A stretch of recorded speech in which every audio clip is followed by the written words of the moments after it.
से जहां राजा रघुवंशी हत्याकांड मामले में एक सबसे बड़ी खबर आ रही है अब तक की।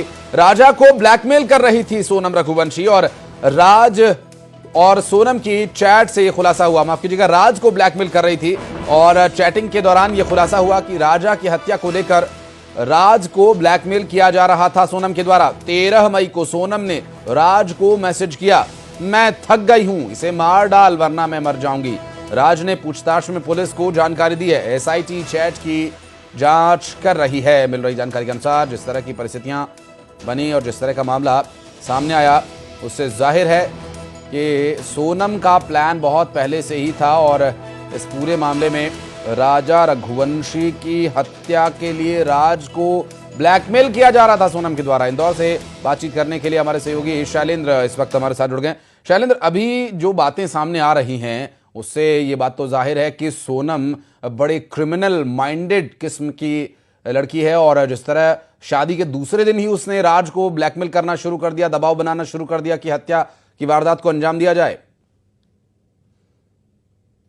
बिल्कुल आपने ठीक कहा। जिस तरीके से इस पूरे घटनाक्रम को जो प्लान तैयार किया गया था उसके अनुसार राज को भी शिलोंग पहुंचना था और इन 3 आरोपियों के साथ बाकायदा उसके टिकट भी कराए गए थे और जब ये लोग यहाँ से निकले तो राज उसमें नहीं निकला। उसके बाद इन लोगों की बात भी हुई और उसने राज पर नाराजगी भी जाहिर की कि आखिर वो क्यों नहीं निकला। उसने बताया कुछ कारण थे वो नहीं निकला, लेकिन उसके 3 दोस्त वहाँ पर निकल रहे हैं। उसके बाद लगातार सोनम जो है वो दबाव जो है वो बनाती रही राज पर कि वो आए और यहाँ पर उसकी हत्या में उसको वो साथ रहे, लेकिन राज ने इनकार किया कि वो नहीं आएगा। उसके जो दोस्त गए हैं वो इस वारदात को अंजाम देंगे। तो लगातार उसको ब्लैकमेल किया जा रहा था। उसको ये बताया गया कि एडवांस पैसे दे दिए गए हैं, अब इसमें आप पीछे नहीं हट सकते, क्योंकि ये जानकारी निकल के आई कुछ पैसे जो है वो एडवांस के तौर पर राज को उपलब्ध कराए गए थे। यहां तक कि जो आने जाने के जो ट्रेन के टिकट थे वो तक सोनम की तरफ से कराए गए थे।